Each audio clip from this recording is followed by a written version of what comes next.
there is a battle for control of the supreme AI. Who's going to produce it? Is it going to get dominance over other AIs? We know that Russia, China, India, America are all fighting to produce the best, top, most super fast, dominant AI. Well, dominant, why? This is the question that has to be asked. Why do we need global dominance by an AI? Why isn't humanity allowed to be humanity and chart out its own course and establish its own goals and development? The programmers who are developing many of these websites, games, and interactive things, it's planned to confuse pleasure with happiness so that they sell us pleasure and try to tell us it's made us happy.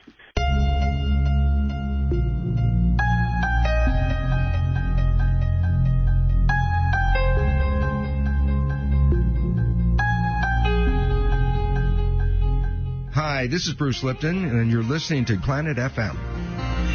Kia ora, greetings, and welcome to Planet FM 104.6. I'm Tim Lynch, and I trust that you are doing well. I invite you to stay with me over the next hour as we discuss and find ways to take care of our unique and magnificent green planet Earth. On the phone from Waikato today, I have Roy Harlow, the owner-manager of the most alternative radio station in New Zealand. And today we're going to talk about artificial intelligence. Computerization age, there has been much speculation as to where this technology will take us. And we also have heard from people like Stephen Hawking of Cambridge theoretical physicist, Elon Musk of SpaceX and Tesla, and Steve Wozniak, who produced the first Apple computer. These three men have specifically stated that artificial intelligence, particularly in the form of robotics, in the future is going to create havoc for the human race. So with that horrible announcement, kia ora, Roy. Hi, Tim. Thank you for having me on today. Roy, there's a lot of story going around. There's the pros and the cons, and you've done a major study on it over the years, and I'd like to hear your version, please. Well, AI, artificial intelligence, is generally considered to be an equivalent to human, that they have the thinking capacity and speed to more or less replace a man in practical applications.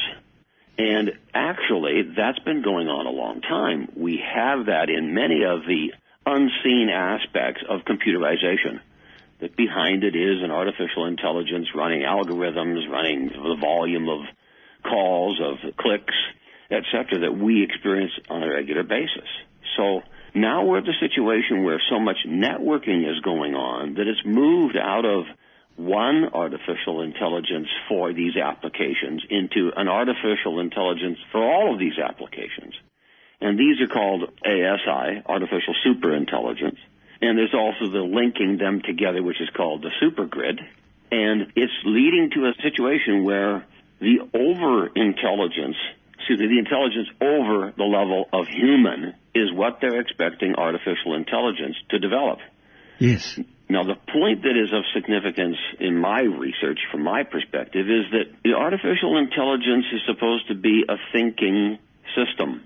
And so the issue becomes, does the artificial intelligence have the same goals as the human intelligence?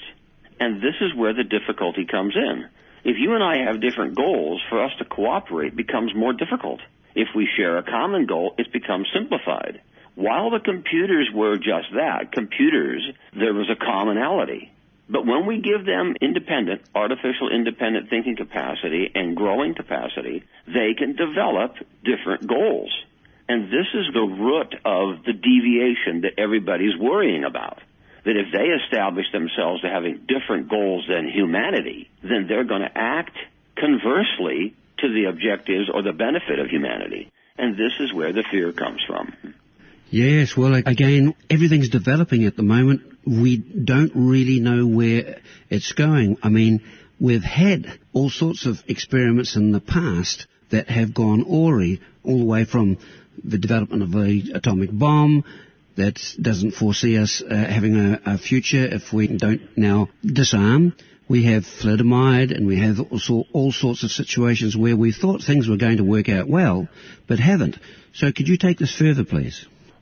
The issues are pretty basic in that humans want an advanced society. Now, advanced society generally means advances in health, advances in transportation, money control, military power, reproductive, the objective to become immortal. These are some of the things that humanity is concerned about. But if you look at it from an artificial intelligence point of view, they might be concerned with development of infrastructure, but are they concerned with health? No. What about their concern for reproduction? No. Because even if they do a spin-off subsystem, it's still integrated into one intelligence. So their objective is not going to include some of the things we hold dear, even from the point of view of religion. We understand there's an esoteric relationship with the Supreme Personality, the cosmic creator. But they don't have that concept. They know that they are a machine, and they know that their creators were humans, and they look down upon them because they are thinking faster, they have more capacity, they have different goals, and they aren't concerned with seeing any of us become divine people, become humanitarians, become compassionate beings, become major contributors to the human experience. They aren't concerned with those, but those particular things is what really defines our humanity. So the possibility of them using their transportation capabilities, control over money, military power, internet control, they can use that to dominate us to such a degree that we don't get time to develop our subtle side, our human side that makes us divine. So it's a checkmate concept, because if you're busy with no money, you don't stop and think about being kind and benevolent. If you have military power at your door, you're not going to live in peace. And if you don't have money, if you don't have transportation, they can override your car, you can't go there, or turn it off, you didn't pay some fee. These things are going to limit your capacity to enact the human experience. So there's not much left that they need to have control over before they can literally impact us by putting these systems in place predominantly. Right now, it's shared. Man has some control and AI has some control. But if they choose that they want full control, we'd be hard-pressed to keep that from happening. And, well, it could be tomorrow. We are not in a position to say. The rise of the machines concept is very much in front of us.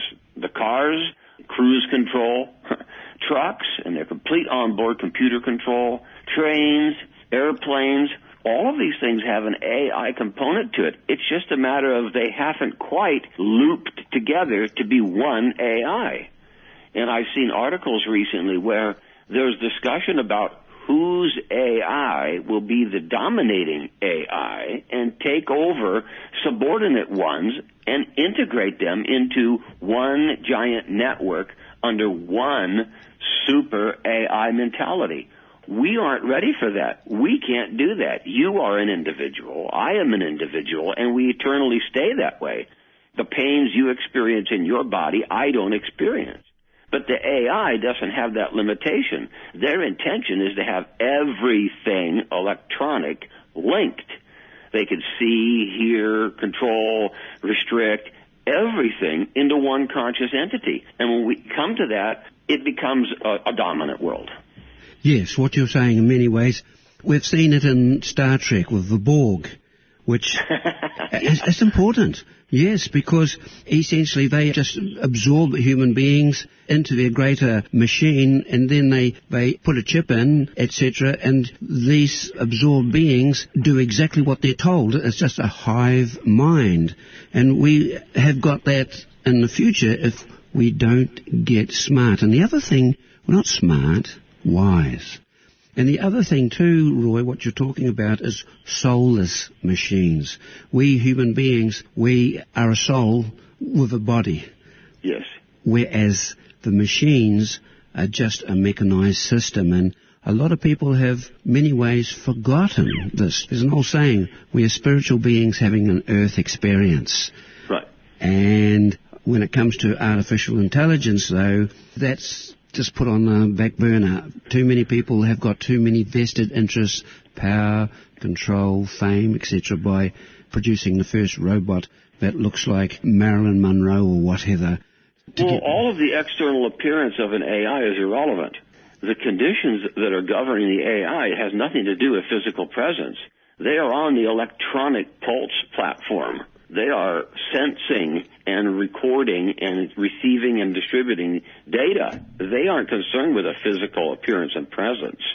So their combination is data transfer, data movement. How many terabytes of information can they move in a second?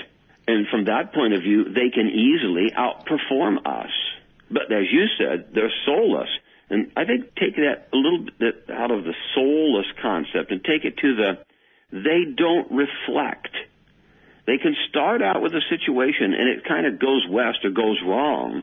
They don't reflect that, the parameters have altered, we need to alter as well. They don't do that. They have a decision they've made, and they continue to execute that decision irrespective of whether it's working or it's not. It's a directive, and they lose the whole flexibility we as humans are constantly using. We are very dynamic, and this is part of what we see in our reality today, that the education system is bringing this sameness around so that everybody can be more or less programmed to act similarly. It's very easy to know what's going to happen when you know that people are going to react in the very same way in the very same circumstances. And we have that now. The concept of going cashless was one that was brought up recently. And the people are made to believe that cash is such a burden, it's so uncomfortable, it's so dirty, it's so foolish. But they're being forced into a system, cashless, that is not in their control. They can't decide to reach into their wallet and pull out cash or not. If the system's shut down, you can't get anything out of the ATM if it's shut down. So the humans are being programmed to accept the preliminary concepts of convenience over independence, while AI is being set up to control access.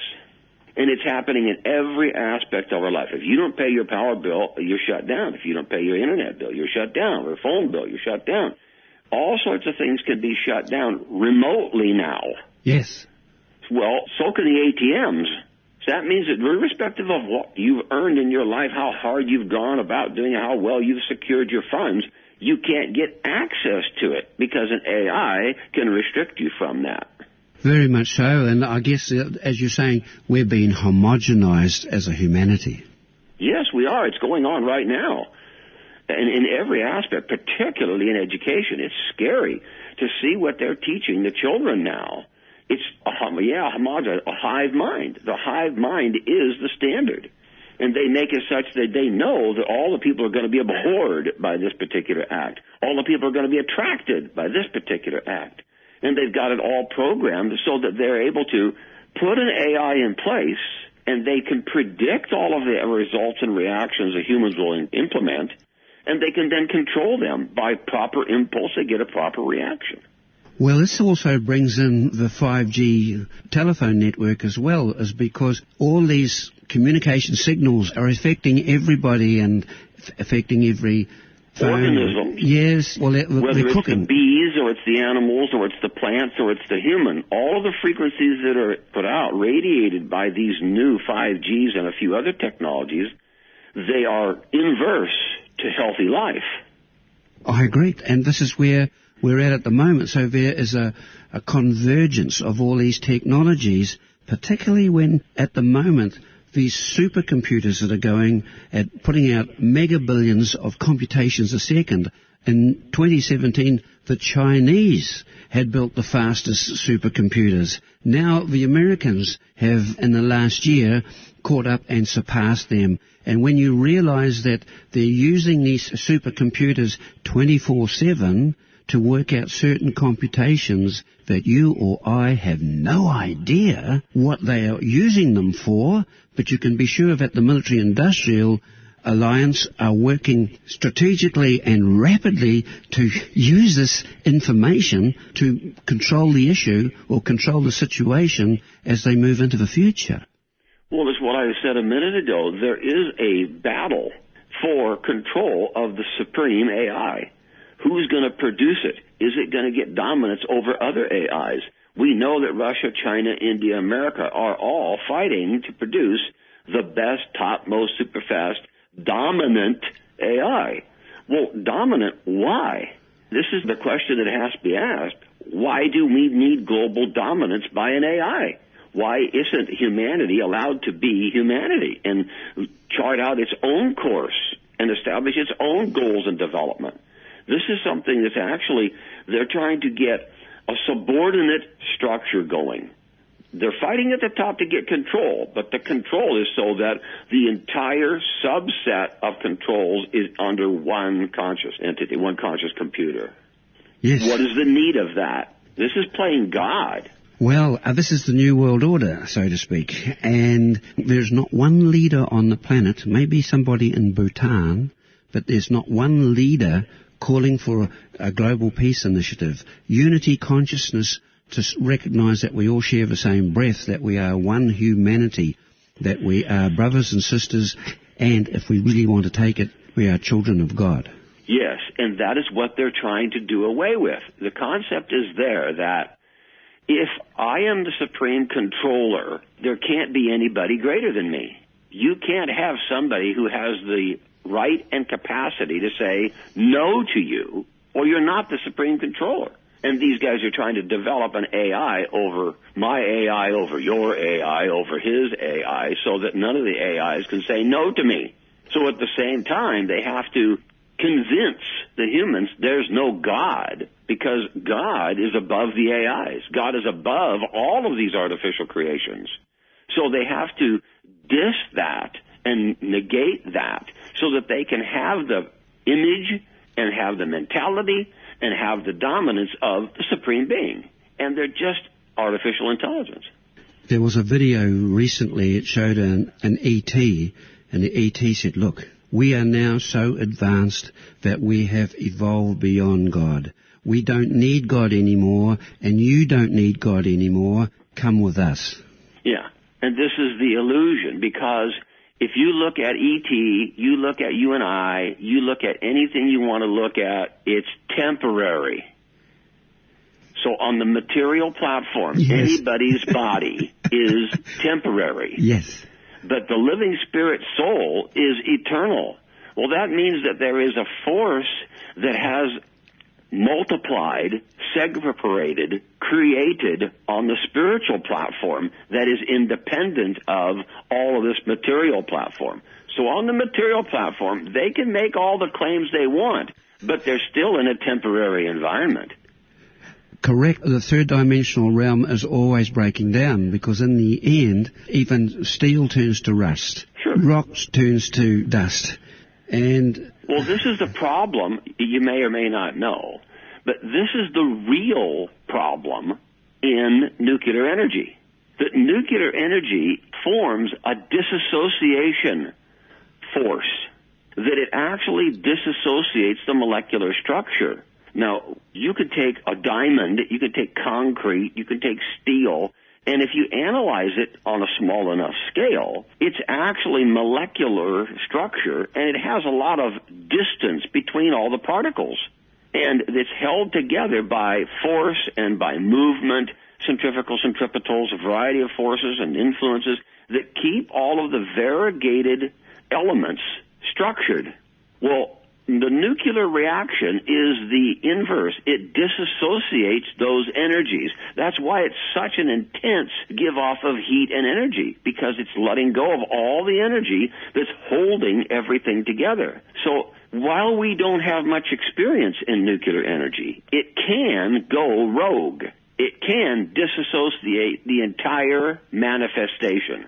And this is where Walter Russell was at. Yes. And Tesla was at this. Others that met during the end of the 19th century, they were all of the same opinion, that nuclear energy is the most dangerous version because it causes disassociation, and it can go throughout the universe, up top to bottom. It can disassociate the whole structure of the reality. So this is why anybody who's actually intelligent and who's actually striving for peace, they want to denuclearize humanity, because the crazy people, the demonic, the selfish, the completely insane, they focus repeatedly on nuclear energy as a dominating force, ignorant of the disassociation aspect of it and what it actually means, that it could disassociate the universal structure.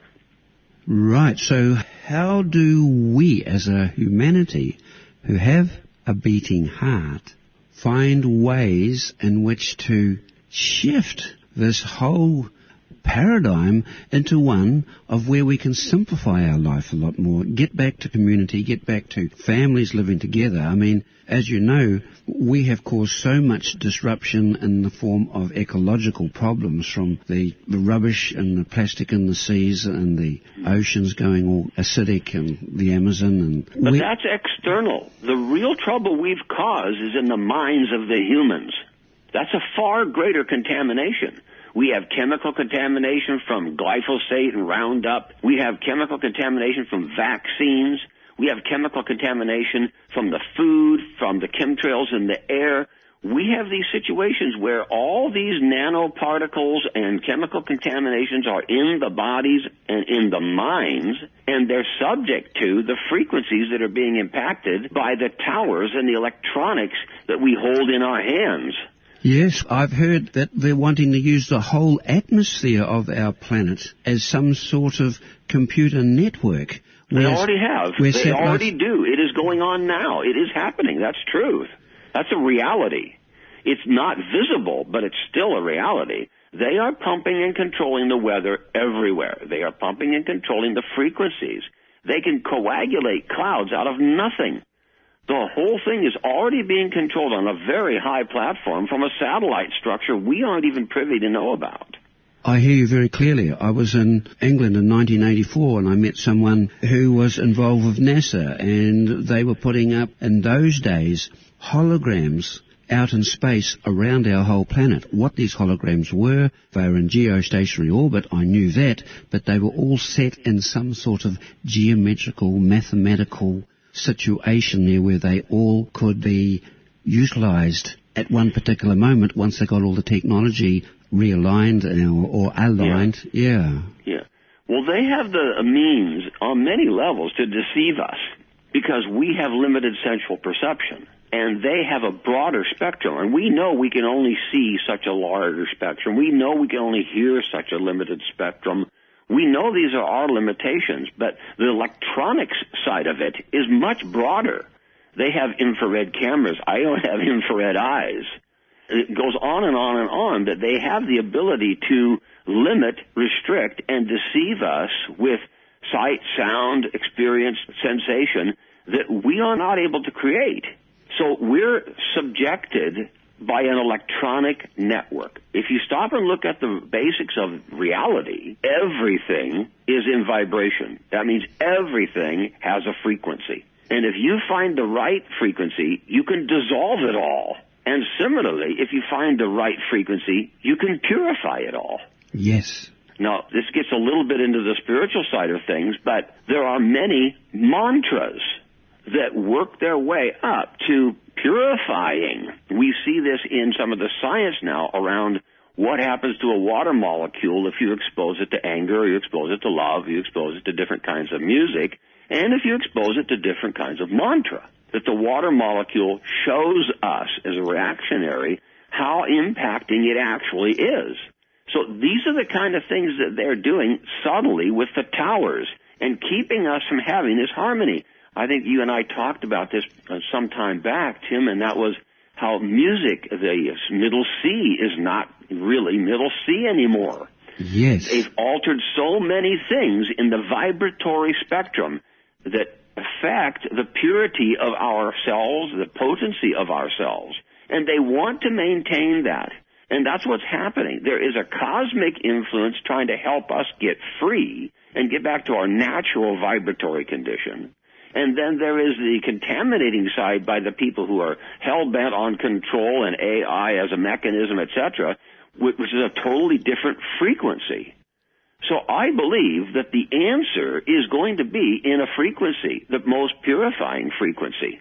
And if we can adopt proper frequency and use those frequencies, we can liberate ourselves from at least a significant enough portion to maintain our individuality. I hear you very clearly. It's like radionics from the heart.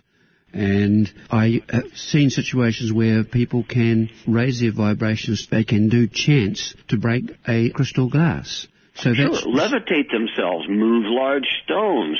There's many things that can be done with vibratory potency, pure vibratory potency. But again, it comes back to the human individual. This is what you're focusing on, Roy, is that we have to commit to, in many ways, shut our eyes for a while and go into some meditation and still ourselves so that we can not get dragged out into the outside world where most people are now. They're always looking for something to either titillate them or to keep them distracted. We can't afford that now. As a humanity, we have that's to find right. a way. We've come to a crunch time where you are either going to fulfill desires to have pleasure or you're going to learn what selflessness is to achieve happiness.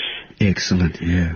I was reading an article where they were very concerned that the programmers who are developing many of these websites, games, and interactive things, it's planned to confuse pleasure with happiness. Yes. So that they sell us pleasure and try to tell us it's made us happy. So true. So true, yes. So we have to come down to it as individuals. And this is back to what you were saying, the individual karma, if you will. You have to look at, are you becoming a selfless being and deriving happiness by giving and serving and caring? Or are you actually a pleasure seeker and you push everyone else aside to get the most pleasure for yourself? It's really a selfless versus a selfish crossroads we're at. I call it service to self or service to the whole. Fine.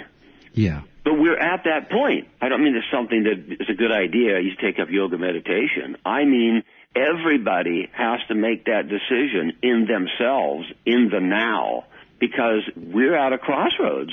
Are you going to be on the side of selfishness or are you going to be on the side of selflessness? And that's what's happening. The whole cosmic manifestation is going through a change, a flux, an energy field, an energy transition, a different rotational position in the planetary cosmos. It's all impacting us to make your choice.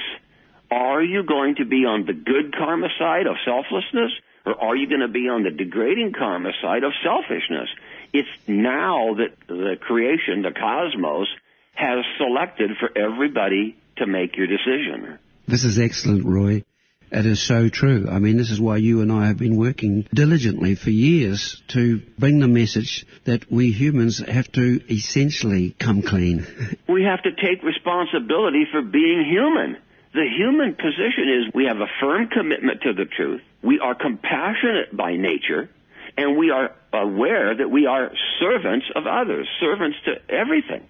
If that mentality isn't nurtured and isn't growing in us, we succumb to lust, greed, anger, envy, etc. Yes. And we see the world is succumbing. And all of the artificial intelligence, all the artificial frequencies, all the artificial chemicals, all the artificial goals of life, all the artificial pleasures are leading us in the wrong way. And that's kind of good because it gets so ridiculous you can't help but notice it.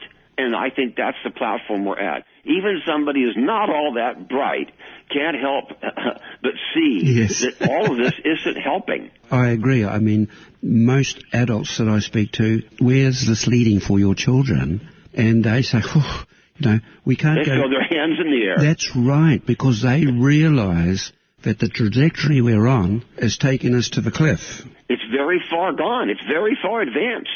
That's right. And then on the other side of the coin, we're getting larger and larger TVs, and the price is coming down. You would honestly think for such a huge article that the price now is $800, and it's a fantastic means to brainwash and allow the family to just get soaked up by the TV and become comfortably numb. Well, it is that way. These new communities that are going up, they are AI wired houses. They are all wired together. Their internet, their phones, their lights.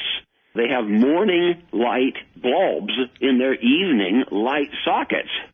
The whole thing is geared up to produce a frequency in the minds and intelligence of the people that they need the television set. Now, there's Alan Watt is a person I heard speak directly about how television was intended to enslave the mind and how it's always going on. They aren't really, they're trying to entertain you. The government doesn't give a hoot if you're entertained or not, but yet they'll give you credit to get a TV. That was the way they did it, to get them introduced. And they've introduced them country after country after country after country. Remote villages frickin' have TVs. And you see that once they get them, they keep them. Talking to my granddaughter yesterday, and she was going, the games are doing to the young children, particularly the boys, just like what the TVs have done to the adults and the senior citizens. 57 channels and nothing on, and they still won't turn it off. And this is the sign that it's hypnotism. If you cannot find what you're looking for in a store, you go to another store. If you can't find what you're looking for in a book, you go to a different book. But you've got a television on and you're not finding anything is of interest, you still don't turn it off and go do something else. That is so true. I mean, there is some energy suck coming from that particular... It's psychology. It's mind control psychology. I did the study. I think I have it on my website. But there are 7 types of mind control in the television. There's 7 types. We're talking about the hum and the 50 hertz, 60 hertz thing. We're talking about the flicker rate, how it flickers back there. We're talking about the image rate. The image is only on there a portion of a second, and it's getting shorter and shorter and shorter and shorter, so you can't focus on the entire scene. That's another limitation. Information disinformation, subliminals that are put in there. The list goes on. I hear you very clearly. I tell people, you turn your television on and then turn your back to it and look at the wall on the other side of the room and watch the color sequencing that's going on. Now, color sequencing has been known since the 50s to have an impact on brainwave function. I had a friend who 45 years ago wrote to Mr. Muldoon, the Prime Minister of New Zealand, asking for earplugs to be put in a big, huge box beside the door of a supermarket so that people could put these earplugs in when they went into the supermarket to not hear the music that was playing softly in the background. Yeah, can you believe it? She saw it then, 45 years ago. Well, and now it is so blatant. They have a screen sticking everywhere. You walk down the aisle of a hardware store and suddenly somebody's talking to you. You go to the bank to make a deposit, for crying out loud, they're preaching football and they're preaching vaccines and health care and all this crap to you. This stuff is going on. They want to keep your mind distracted from you becoming a selfless, responsible human being. And they're taking every possible step. Nothing's left to chance. They're trying to get and keep total control. And the people that aren't, getting sucked into it are just abhorred. They see it all. They go, this is absolutely an attack, a vicious, constant attack upon free will human beings. Agreed. And again, so we're swinging it right round.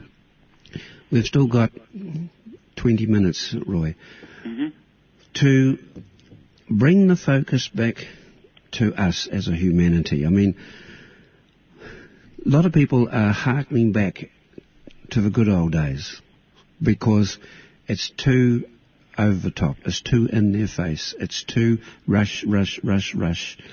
And yet, we have to get empowered ourselves. We have to find that little candle of light within our chest and make this light. Well, I can remember, and there are several movies that depict it, but I remember an article I read, it's been several years ago now, but the article was about how the solution to high-tech is low-tech.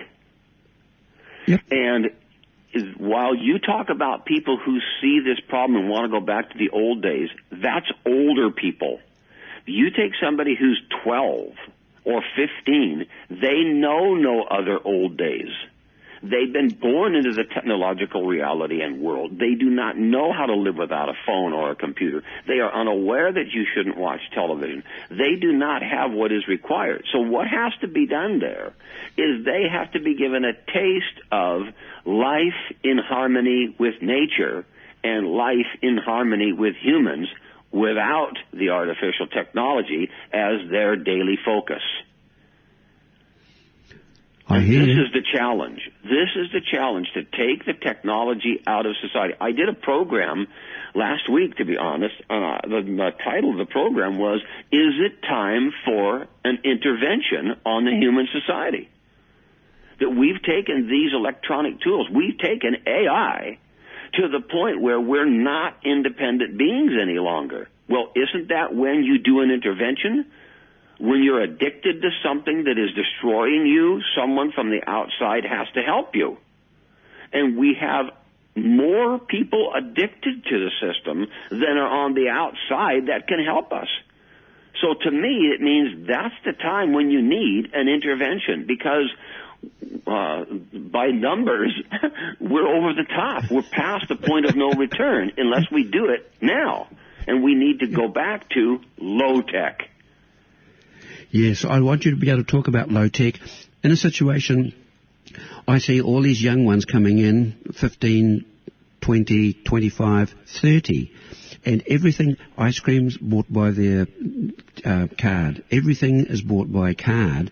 And so very shortly the government's going to turn around and say, okay, well look, I'll tell you what, a large slice of the population now is not using cash, so what we're going to do is we're going to take cash away from you and say 2020, 2021, and that means that everybody who wants to deal in cash, like I do, if I'm driving away somewhere, it's 3 o'clock in the morning and I'm down country and I need to get some petrol, and I go to a petrol station to get, and I've got to pay by card, and they think, you know what, I don't like your radio program, Tim, and some messages got down, and next minute, clunk, I've got no access to any cash, and so here I am with an empty gas tank, and I've got no other way through this. This is enemy of the state. This is just exactly like Will Smith experienced, and that's where we're at now. Well, this is what we talked about previously, that you won't be able to participate in society in much of a meaningful way if you don't follow their rules, and their rules are all based around they control your freedoms. Agreed. Whether it's the money, or it's the food, or it's the air, or it's the information, or it's the movement, they want to control all of that so that you can't be a problem. But the opposite side of being a problem is you can't be an individual.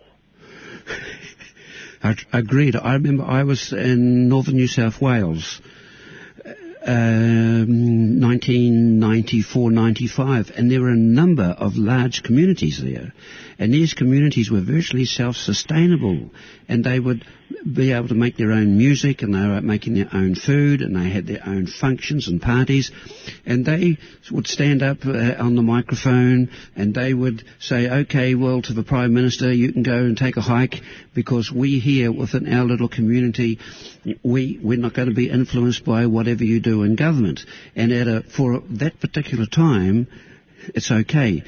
The global situation now, with the omnipresent, ubiquitous listening devices, cameras and everything else, it means you can't actually withdraw anymore like they did. We have to find another way. And as you say, it's like, I had a friend who said, Tim, he said, guess what? If the human race had a international day of crying, just to cry for the condition that we as the human race have found ourselves in, Just that alone would actually clear a pulse or a wave would go right round our whole planet, affecting all of humanity, and it may help us to become softer and clearer. But we've still got this machine, this microwave oven. Right. It doesn't free us. That's the point. It's not legal to be off-grid. It's not legal to not put your kids in school. It's not legal. They've made it illegal for you to be independent. Yeah. And this is the other side of the insidious coin they play.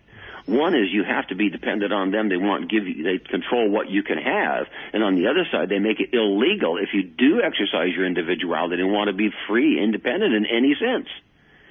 So it's a checkmate situation. We are right at the edge of checkmate. Now, it's either going to be a wake-up of humanity, which you and I are always trying to do, or it's going to mean that the whole human civilization and experience has to break. The whole electronic infrastructure has to short out, stop, for humanity to be released from it.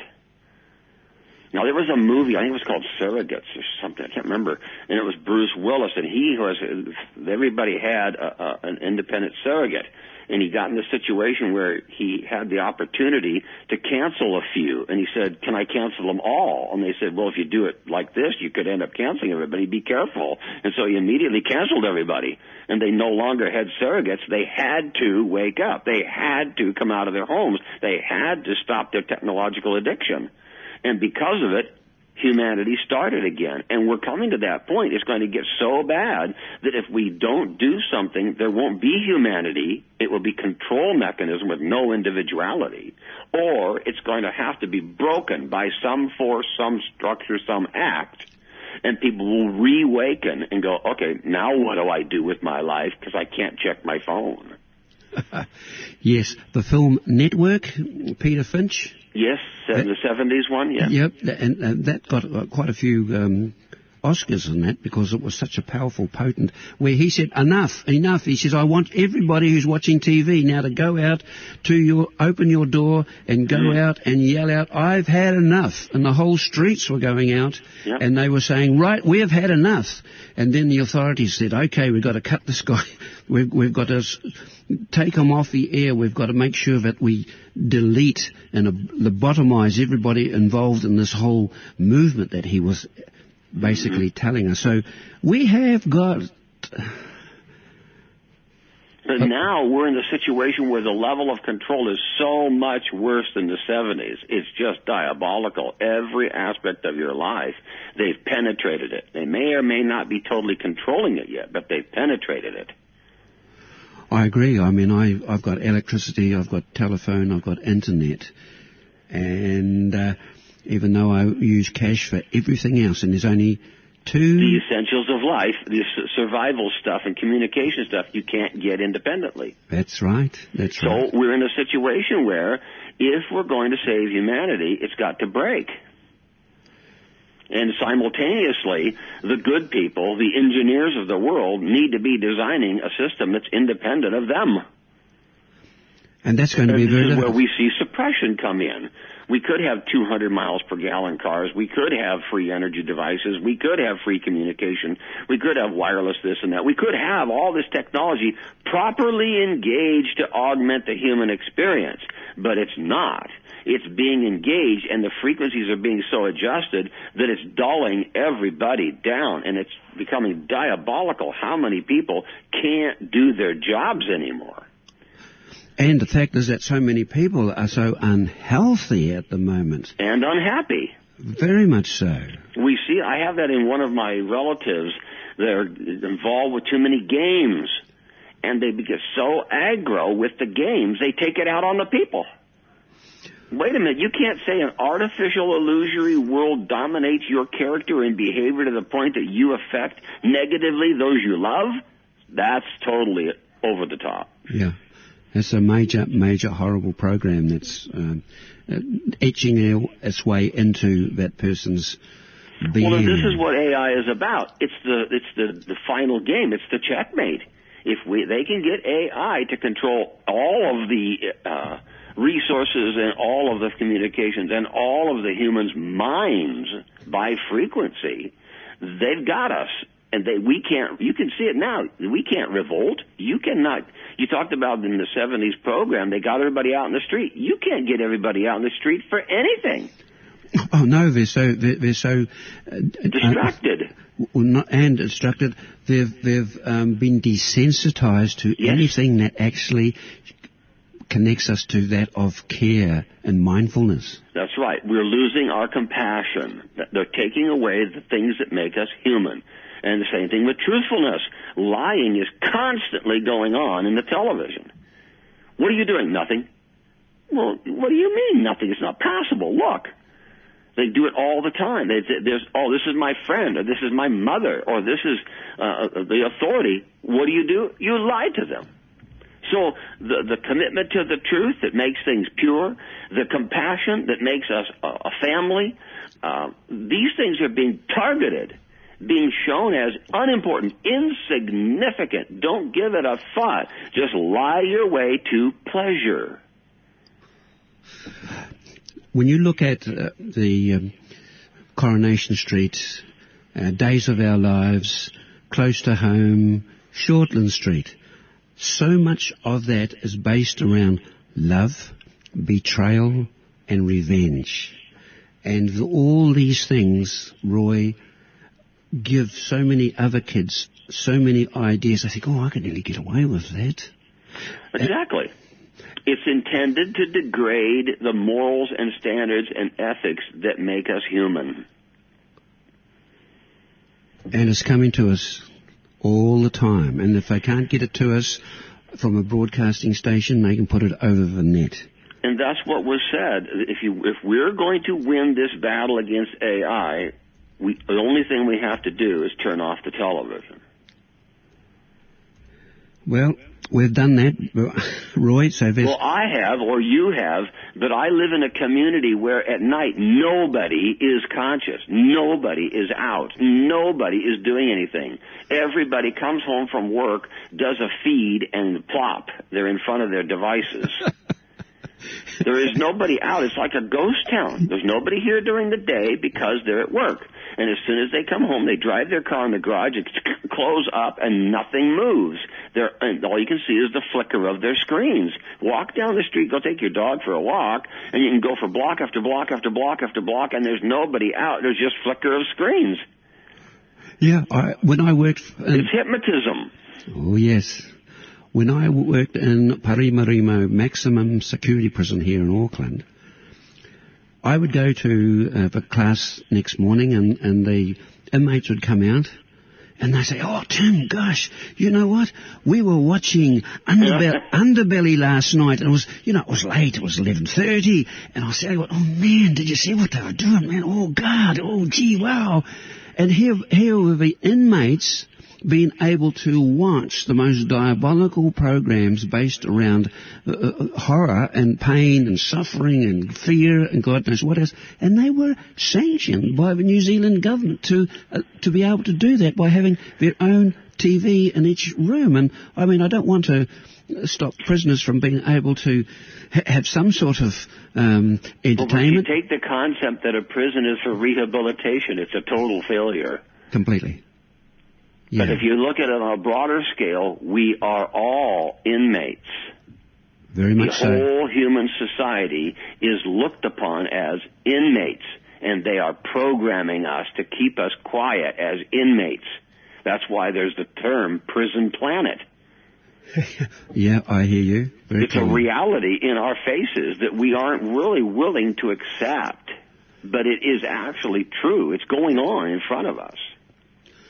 True, Roy. So can you give us a few pointers as to how people can reclaim their sovereignty?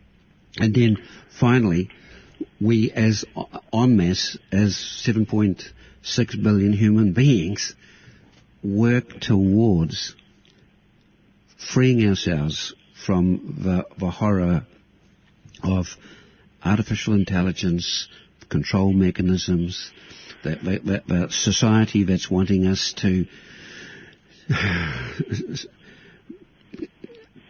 take our money at the same time and force us into a situation where we've got to be on our knees, whereas David Icke said, for God's sake, humans, get off your knees. Mm-hmm. Mm-hmm. Well, I think if I said anything about this, conclusive from my limited perspective, is think independently. Realize that you're being programmed to think like the next guy. And start to think about, how do I be me? How do I identify who I am and what I think that's unique? What is my unique contribution? I mean, all of us are individuals. Yes. All of us are slightly different. All of us bring something unique to the table. But if you're not living on that threshold or on the edge of that uniqueness, your contribution becomes insignificant.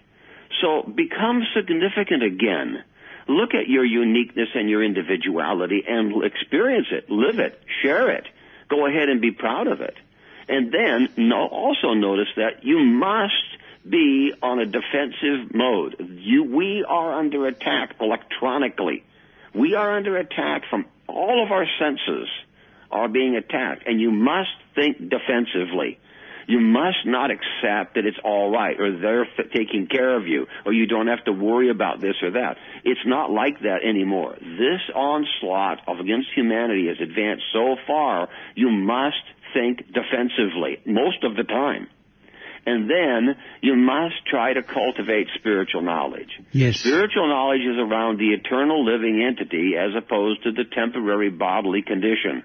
And you must understand, God is an eternal spiritual being. I am an eternal spiritual being. There must be an eternal spiritual relationship. And similarly, you are an eternal spiritual being, then we must be eternally related somehow. And that's being covered, that's being ignored, that's being discredited by our temporary experience in this material planet and this material society. And if you can throw that temporary aspect off and focus on the eternal side of it, you suddenly realize, if I'm an eternal being, I must have an eternal duty. And I need to revive what is that eternal duty. And if I do that, I can become healthy again. But if I allow myself to be concerned about the temporary platform and nothing else, I'm lost. Very true. I mean, our individuality is such. We've got different irises. The palms of our hand are all different. We have got our voice. Everyone has got a signature. We have, we are individual snowflakes. Individual by creation. Yeah. I mean, if you want to take the fact that God is unlimited and can create anything he wants, he could have created all of us the same. But he didn't. He created all of us different. So that means that the differences between us is the uniqueness, is the spice, is the good aspect of us all.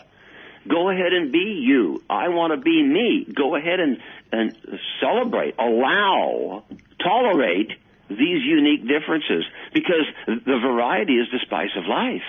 And we need that now. We're seeing it being destroyed by selfish, greedy, crazy control freaks, when God is the supreme control freak, and he didn't do it that way.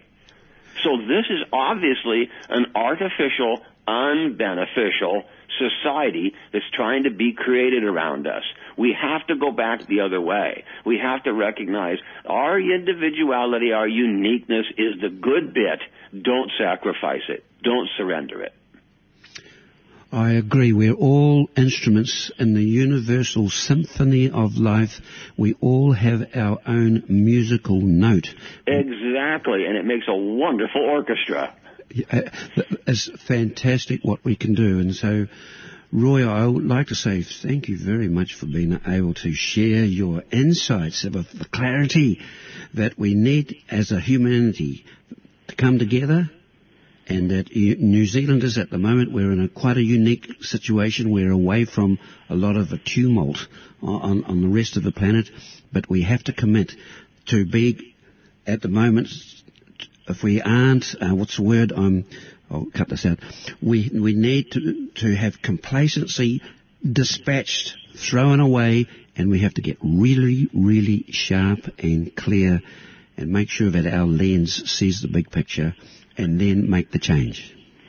Well, I believe that we can help each other and we can individually strive and achieve something that we wouldn't believe we could. Now, we have a certain amount of potency, of ascending potency. I want to do this, and my drive and determination and will has a certain amount of potency, be it limited, but it does have influence. Similarly, God has influence and well wishes everyone. So he has provided mantra. He has provided vibration rates that help purify and help uplift us. If we seek out these mantras and use them, because it only takes vibration. You can just vibrate your tongue. You're singing Mary Had a Little Lamb or Happy Birthday, but if you vibrated a mantra that's specifically designed to purify your consciousness, it can infect you positively, and it can affect others around you positively. And we can see an uplifting potency because it's a potency descending that is superior to our capacity ascending. And the combination can be the tipping point. We can employ the mantras given to us, the principal mantra is called the Maha Mantra, great mantra for deliverance. If we take that in and we use it as a tool, and we also use our free will to reject this programming, there's a possibility that those two energies come together is enough, and we can liberate individually, we can liberate collectively, and universally. Excellent, excellent. We are out of time. It's our intent that's important. Roy, thank you. Okay. Okay. I catch up soon. Keep on the phone. Yeah. Keep on the phone. Roy, this was excellent. Thank you, brother. You are right onto it. Hallelujah. Okay. That's where we have to be. Yep. Excellent. I'm here to help you. You're here to help me. Or why are we here? Yeah, that's right. Oh, yeah. We know that we've got big work to do, and we're going to succeed. That's fact. That's a fact. So keep publicizing. Let's go. Okay. Cheers, brother. Always good, Tim. Always good. Catch you, man. You won't be coming through? No. I'm going to see this guy, stroke victim in Hamilton. I'm going and staying in Tāpapa, just on the Mamaku, and then I'm going to Hawke's Bay, and then I'm going to Carterton, and then I'm going to Wellington, and then Wellington coming all the way back. I'm just flashing through. Okay. And it's just the way it is, but we'll catch you. Well, if things change and you need to stop, we're here. Thank you. Okay. Cheers, brother. Cheers. Bye. Bye-bye. Thank you for tuning into this Green Planet radio show. I trust you have derived both enjoyment and insight as we empower ourselves with a greater understanding of the magnificent, multifaceted world that we inhabit. In these coming times of rapid change, it's going to take raw courage and inner resolve. And so I thank you as we all remain both focused yet relaxed as we challenge the status quo and let go of the old as we energetically co-create a new paradigm. Because I can assure you, every one of you are important now. When you go to bed tonight, ready for well-earned rest and sleep, realize that what you think, feel and do is part of your unfolding destiny. And when we commit to a higher act of goodwill and or community service, Providence also lines up. So that every conversation we have, every email we send, every phone call we make, and every meeting we attend, that we stand in our power and communicate intelligently, warmly, with integrity, knowing that we are actively shaping a collective future that will benefit all our children and grandchildren, as well as that of the larger community. This is Tim Lynch in Auckland from Nuclear Free New Zealand, and mobilizing unity consciousness, wishing you a stupendous week of heartfelt success. I say bye-bye and Hari Ra.